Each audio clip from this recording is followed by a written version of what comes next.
Okay, hello and welcome to another episode of Hiring and Inspiring. Today's guest is Alex Opacic. Alex is an old connection of mine, actually. A guy I think I caught up with many years back when I was in Sydney. Since then, he has progressed to run his own business, a business owner, director, former sales professional, recruitment business owner now, former professional basketball player. So he's got a lot going on. Really interesting chap, and I'm looking forward to catching up with him, seeing how he's been getting on, and for him to share some of his wisdom and for me to learn from him a little bit, and talk all things recruitment as well. I'm sure. So, Alex, with that introduction, mate, welcome to the show. How are you getting on? Appreciate it, Joe. Thanks for having me on, mate. No, doing well. Excited to. I'll try and bestow some wisdom here. But yeah, I think was it might have been about 5 years ago or so that you and I met. It was I think I so. think it was a Yeah. sales training, wasn't it, Yes, I think so. at Yes. your Yeah. office? Yeah. As well. So yeah, I think it has been quite a few years since we last sort of properly caught up. Um, since then, you left your role in sales. You started your own business, athlete to business. So just sort of broadly speaking, I think you're sort of nearly 3 or 4 years into it. Almost, How's yeah. it all been going? How have you found that venture so far? Yeah, I mean it's been an extraordinary journey. It's been lots of ups and downs, and the ups and downs are continuing. But overall, I find it's weird. I hate the first thing that jumps at me. Like I kind of compare it to not the same obviously, but just the first description I can think of to kind of compare it to kids, to having kids in a way.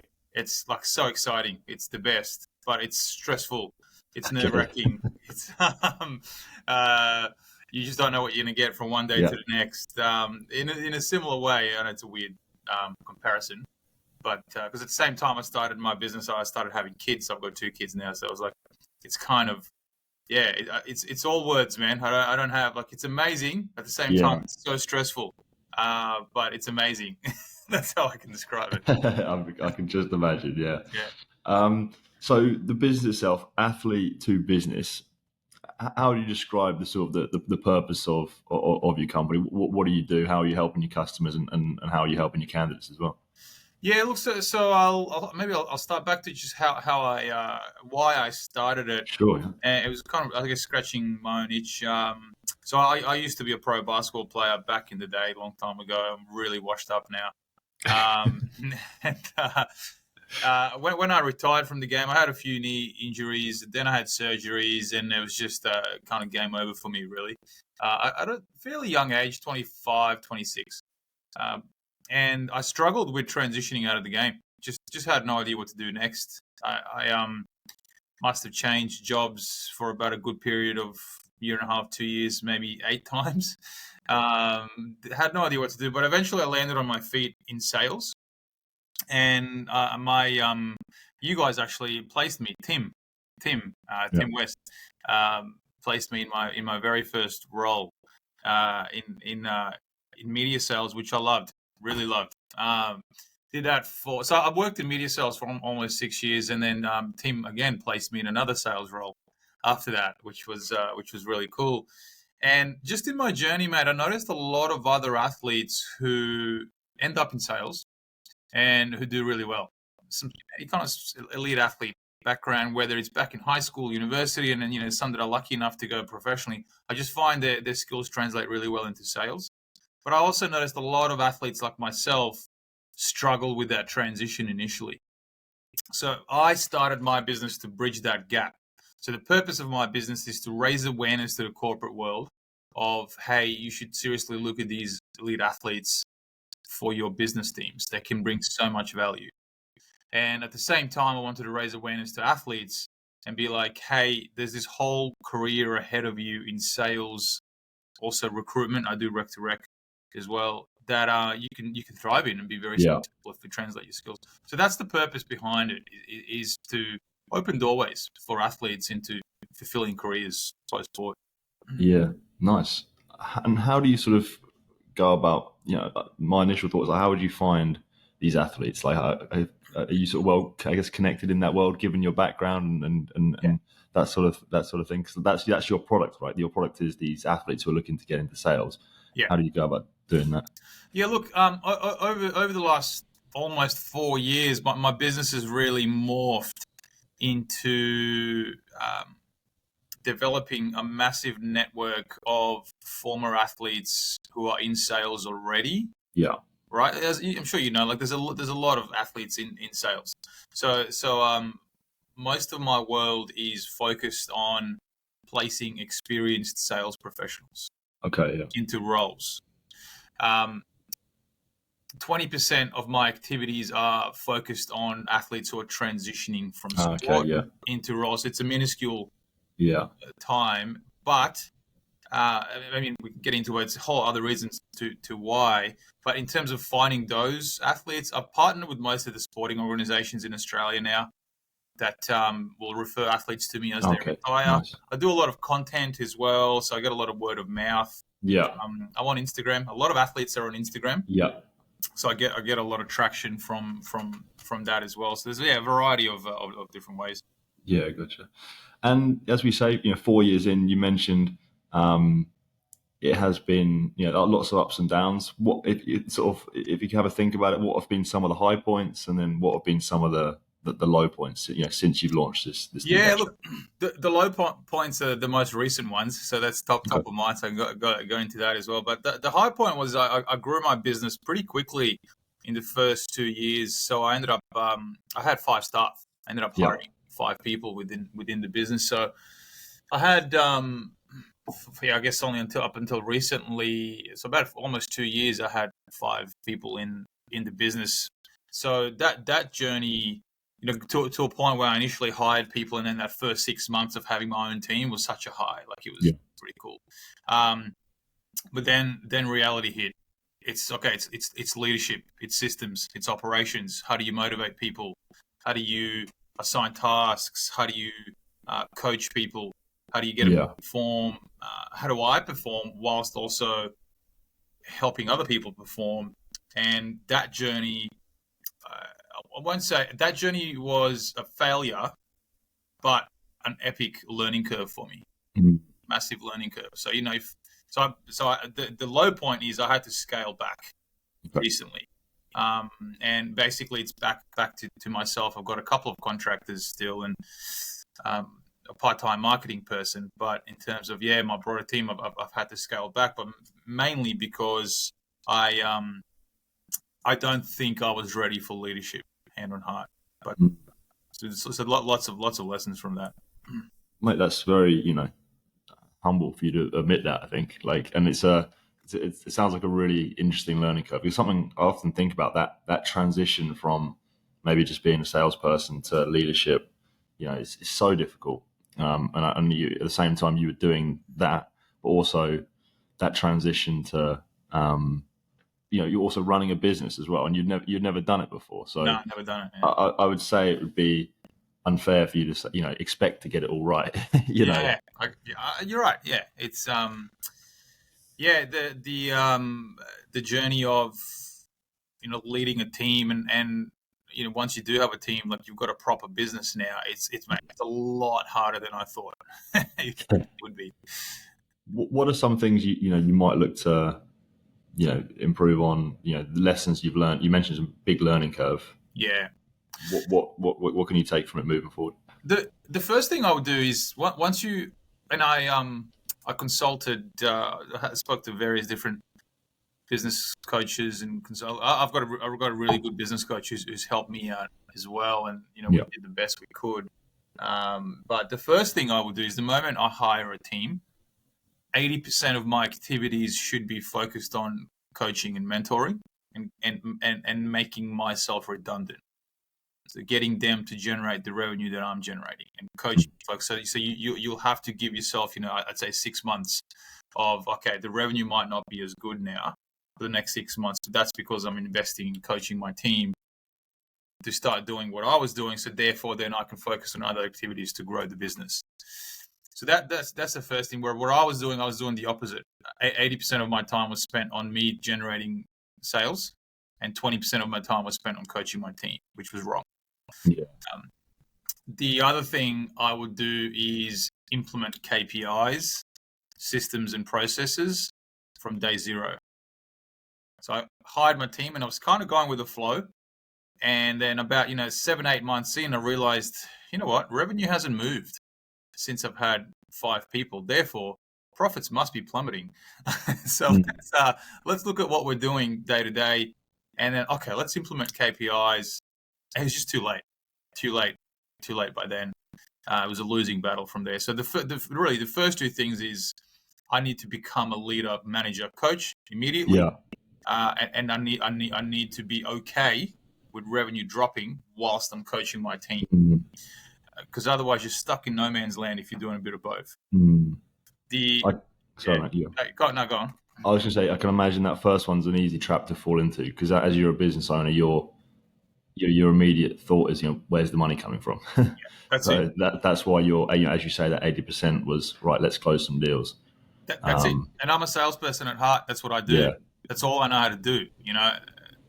So yeah. Yeah. No, that's really interesting, mate. If we sort of go back to the business itself, the what you've been doing over the last few years, I'm interested to sort of hear maybe a few stories about some athletes that you've placed into some businesses that are doing well. Are there any sort of really success stories that stand out to you that some case studies, I guess, that really you could share? There's a few, yeah. I mean, there's a couple that really stand out. One of them is a former a pro footballer, round ball game for My football, yeah. Yeah, that's it. Mine too. I was born in Yeah, I was born yeah, in I forget. Croatia, Yeah, so I use us Europeans. Europeans. Yeah. There's only one football in Europe. Um, but he played for 12 years, and then retired. Wasn't really sure what to do next. I initially placed him in a 6-month role.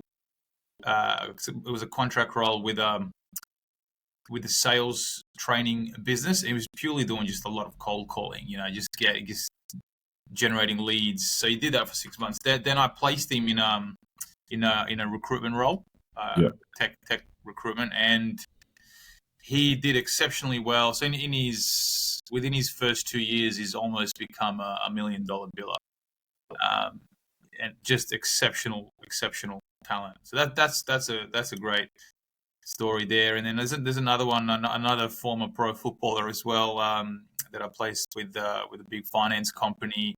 No prior experience in the industry, but again, has the attitude, the resilience, the grind, and has done exceptionally well. Has become one of their best performers in Australia for a global finance business. So those are a few that stand out, but there's quite a lot that have become one of the best performers in their business. Some even on a global scale within the first year and a half, 2 years. You said a few words there, I think, attitude and resilience, about that particular individual who's you placed and doing really well.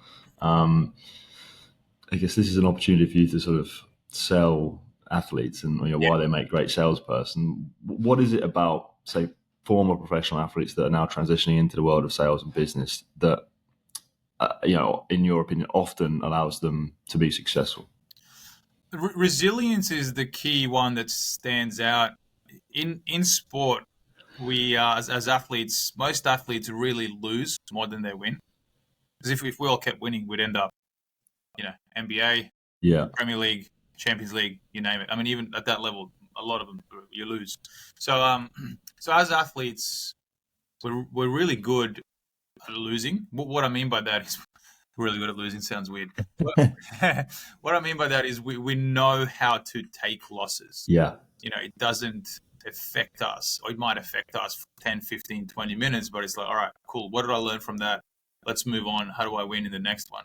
And that's just a continuous cycle of being resilient and emotionally strong, mentally strong enough to learn from your losses and not let it affect you, move on to the next one and win. That's the biggest, I think, one of the biggest skills that athletes possess. And then, as you know, in sales, you probably lose more than you win. Like, if you have an 80% close rate, it's impossible. So in sales, you're constantly getting rejections, you're constantly getting knockbacks, but athletes can handle that and take it and learn from it and move on and win on Yeah. the next one. So that's the key attribute that stands out.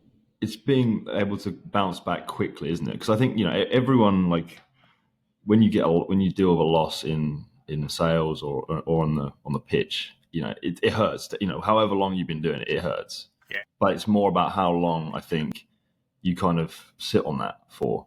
Like if I look at recruitment experience, when I first lost a deal years ago when I first started, if it was a particular one I was really invested in, it might take days to get over. But as I sort of developed that resilience over the years, it's sort of I might have 10 minutes where I'm pissed off, but then I'm sort of can quite quickly bounce back from it. Is that sort of where you're getting at? Because I think so a professional athlete, they'll lose a game, they'll still hurt. Like, they won't brush it off as if it's nothing, but they'll bounce back quicker and take the lessons and the learnings maybe better than someone who doesn't have that. Absolutely. Experience. Yeah, absolutely. That's it. That's what it is. And it's funny, I learned myself. I mean, I worked in sales, and obviously I'm now in recruitment. I found the losses in recruitment do hurt a little more than in sales role. Okay, yeah. Honestly, like in the last, I was just actually thinking about it. I was walking to the office in the last 3.5 years. I feel like working in recruitment alone has really strengthened my mental resilience. Even I mean, I tell myself that, but I think it really has. Yeah, I think the losses in recruitment hurt a little more. So that's why you got to be even more resilient. I don't want to say built like a rock, but you really have to. My business coach uses the phrase of follow the process without emotional attachment to the result, and I try and just always remember that. It's just day in, day out. Make your calls, Yeah. regardless of the outcome. Just keep going, keep going. That's the game. Why do the losses in recruitment hurt more than sales, do you think? It's a good question, man. I think because it is my own business as well, I guess, so it hurts Yeah, more. true. Yeah. But I think I think in recruitment you get. I'll be more specific. For me personally, it hurts more when the candidate pulls out of a role or the candidate refuses the role. Yeah. Because it's like you work this hard and there's an offer there on the table for your candidate from your client. Like, that's a sale. Like, great, I've sold that candidate into the client. The client likes the candidate, and they're going to offer him the role. Perfect, done. And it's like, hey, I've got this role for you. Changed my mind. I broke my ankle. I can't work for the next 3 months. So whatever, all kinds of. I've got a better offer somewhere. All kinds of excuses. You're like, shit. I don't know. That to me, it's tough to take, but that's the game, right? That's the game. The more I do it, the more I'm used to it, and there's ways I negate that. You mentioned there about that's the game. That reminds me of, I think, a post of yours that you did fairly recently, which caught my eye. Yeah. Which I was going to bring up. Anyway, I think it was you talking about kind of what we've been discussing a little bit, the ups and downs of recruitment, and sort of you were giving some advice about how best to deal with that. And I think some of the main points that caught my eye of the advice, which I agreed with and resonated with me personally, was I think don't take yourself too seriously, and gamify recruitment. Just going back to that's the game. What did you mean by those points, and how have those points do you think helped you in your recruitment business? Yeah, good. On the first point, don't take yourself too seriously. I kind of I always like to take a step back and just and not to get all spiritual and philosophical on. Go for it. But I like to take a step back and kind of come from more of an abundance point of view and a larger worldly life point of view, in a sense of, at the end of the day, we're all gonna. This sounds. I don't want this to sound morbid or anything like that, but at the end of the day, like, we're all gonna die one day, right? And if you look at the bigger picture of like how long humanity has been around, how big the universe is, our lives are literally a tiny little, not even an atom smaller in the bigger picture of things. I feel like sometimes in our mind, like we take ourselves, and I might be wrong, but like way too serious, and the losses hurt so much. But it's like, I don't know, like humanity's been around for such a long time. Like, you're not that important. Yeah. So that thought, maybe to some might sound morbid, but to me it just sounds like, oh, well then just have fun. Like, we're only Yeah. around for a little, short period, but just have fun, enjoy life. So Yeah. I don't know, that thought. There's I don't know if you listen to the Tim Ferriss show. A few episodes, but not I can send you. religiously. There's a 20-minute clip that he interviews a guy who talks about meditation through astrology, whatever it is. It's a really humbling 20 minutes that kind of gets you to think about that point of view. I can send it if you like, if you want to listen to it. But that just makes me step back and be like, right, I'm not that important. All good. Yeah. Move on. And then the second one on that making it fun part is I like to gamify recruitment in a sense of kind of going back to what I was saying earlier, following the process without emotional attachment to the results. Look, just little short wins throughout the day. Kind of reframe, right? Okay, I'm winning. I'm doing well. I'm doing the best I can in this. Like, so some of the things I like to do on a daily basis, I'll try and get eight to 10 candidate calls, and 3 to 4 client calls every day, and then I'll try and set up one first interview per day. So by the end of the week, I've got 5 first interviews. There's 5 people interviewing next week. Yeah. Or the week after. That should equal success. Yeah. So that's the little game I play. Yeah. Really. That's the thing about recruitment. You can just simplify it sometimes, right? Yeah. You can just if you're sort of struggling, you can just go back to the numbers a little bit and like, right, let's just make sure I hit these numbers, and if I do enough of that over a period of time, the right results will come. And I think about the first point as well, like,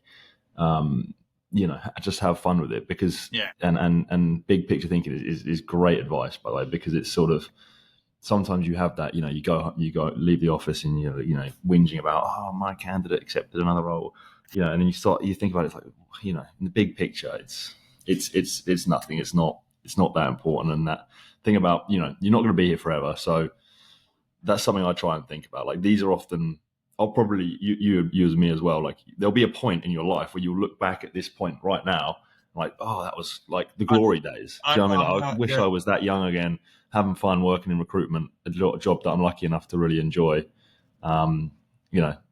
I'd rather look back that I was having a laugh, having fun doing it, rather than sitting about. It's the same. When I played college basketball in the US, and I remember at the time I was stressed in certain situations, and it's like, oh, it's pressure. I look back on it now, like, those are some of the best times of my life. Yeah, I bet. Sometimes you're like, oh, I should have just enjoyed the moment a little bit more. I bet. Yeah. The same thing. We're going to do the same thing 10 years from now about this very moment too. Yeah, I bet. Next question, mate. We've touched upon a little bit of this already, but as I said, it's something I'm interested in. So people who are transitioning, I think it's getting more and more common. People are going out and doing their own thing, starting their own business like you have. Any sort of words of wisdom to them? Any advice that you have picked up over the last few years that you could impart to someone that was maybe thinking about doing it but wasn't quite sure how to start? What would you say to them? I mean, there's lots. I've got lots of advice. Sorry, that could be a whole episode. I guess. No, it can be, but no. But some that stand out. I mean, the first one. I mean, you hear this advice often: is just start, just do it. Yeah, it's simple. But the other one is, I'll try. I'll get technical first, and like the technicalities of it, and then the again, the more worldly and emotional side of things. But in the technicalities, my advice is usually make sure you have 6 months runway. So, have 6 months worth of your monthly spending, whatever it is, to live in the bank, and then go do it. The other one is, the moment you start your business, implement, even if it's just by yourself, implement systems and processes that you're going to have when you have 5-10 people. Do it now, right? So when you hire people, it's automatic. It's right. This is what we're doing, and then have a playbook as well. The playbook for everything. This is how I generate leads. This is how I interview candidates. This is how I go after clients. This is how I close deals. Just have a playbook for everything that you're doing that's kind of revenue generating. So again, new starters come in. Hey, here's our playbook. We'll be going through coaching of that. So that's systems and processes is probably the main one. Make sure you have that down pat. And then, I mean, simple thing is, it's probably an obvious one, but sometimes it might not be.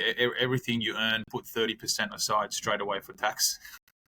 It's a simple, and maybe some of it that's obvious, that's dumb. But as a business owner, you just, I don't know, you sometimes forget. So those are little things there too. Yeah.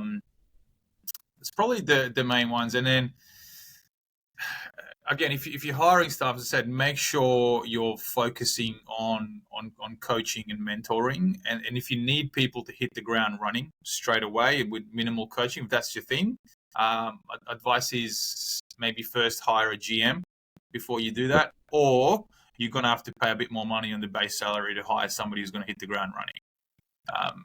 So yeah, those are some things to think about. No, really good, man. Yeah. What about biggest lesson you've learned about yourself in the last 4 years?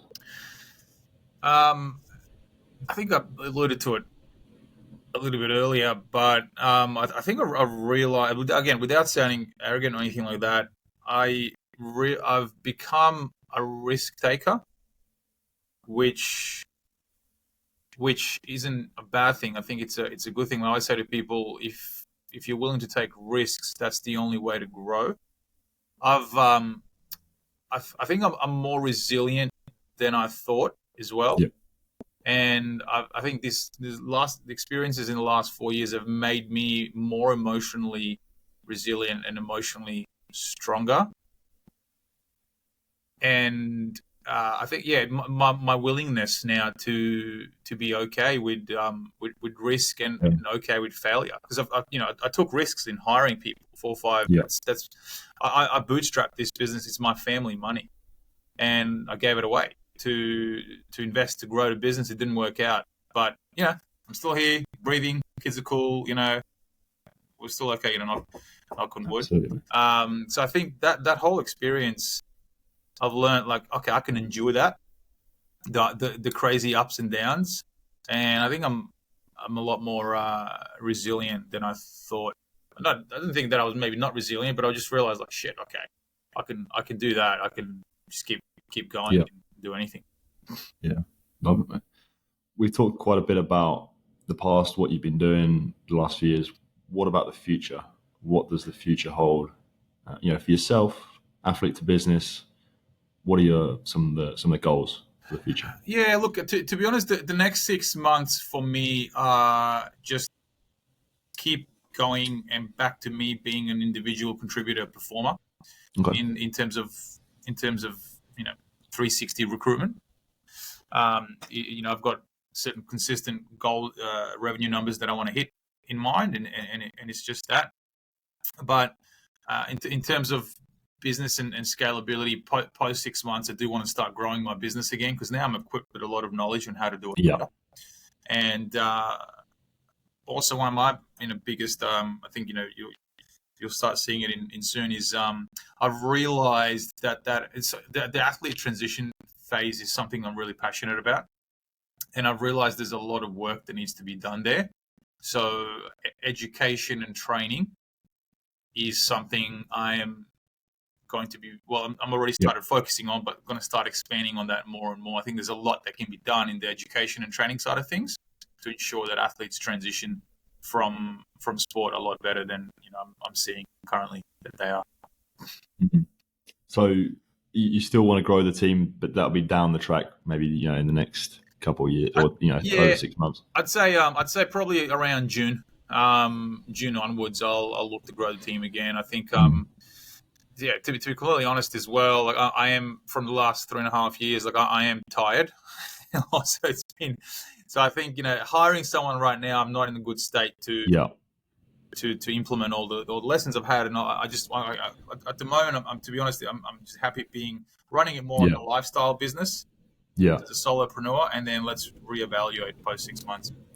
As you say, it sounds like you've been doing quite a bit of reflections of the hiring, that you have done, and then when you're ready, take those learnings and Yeah, I'm not ready implement. now. I don't think I'll be ready in the next 3 months, but post June, let's see what Yeah. the economic climate does. I don't know Yeah. if it's been. Yeah. Next year, who knows? Yeah. One final question for me. This is my closing question on this show. It's you can take this whichever way you like, personal, professional, but it's around the idea of success. So, to yourself, what does success mean in your life? Look, to me, success means having um, a holistic, balanced life. So what I mean by that is, it's very simple, but a lot harder than, I mean, to think to a lot of people. But I look at my life in different quadrants, and it's um, career success, relationship success. So with your wife, husband, and family. So let's call it, career success, family success, and health. And then also the fourth quadrant is your social life, and being around your friends. So Yeah. success to me is having those four things in balance. And if I look at every single category, I'm like, yeah, I'm happy. I'm content, Mm. happy with it all. And yeah, let's keep going, living, enjoying life like that. To Yeah. me, I mean, as Good man. simple as it is, that's success to me. Yeah. So everyone has different levels of where they want to get to in those quadrants, but yeah, I mean, so I want to achieve certain levels in those quadrants. At times, one of the or two of those quadrants to me, like, I'm doing really really well, but in the other two, I'm not. Yeah. And hand on heart, I'm not. I'm not like, yeah, I'm smashing goals in all four of those quadrants. I'm not. Yeah. I want to be able to be. Let's smash goals in all four of those quadrants. Yeah. It's harder than it's easier said. Can I just add something to that? So, Yeah, I've something I've thought. Something I think about a lot, and I've got the same thing, right? Those pillars, whatever quadrants, whatever you want to call them, parts of my life that yeah, you care about, you want to do well in.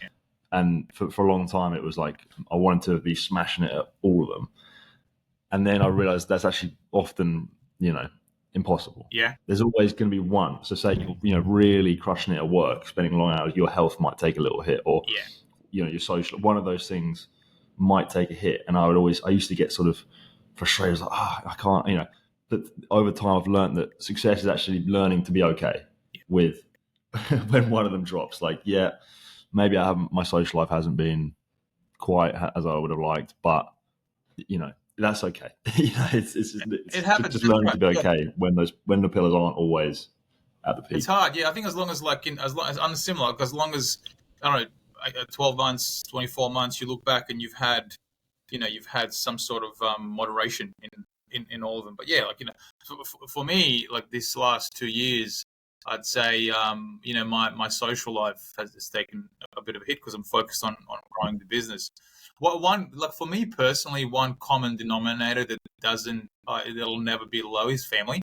Like, I really value family, Right. Yeah. kids, wife, make Yeah. sure that's all okay, and that comes at a cost sometimes of something, of Yeah. in maybe the business struggling, but at the same time, like, then you're like, all right, well, you better pull up socks in the business, because you got to pay the bills and the mortgage, otherwise your family won't be able to live where you live. So Yeah.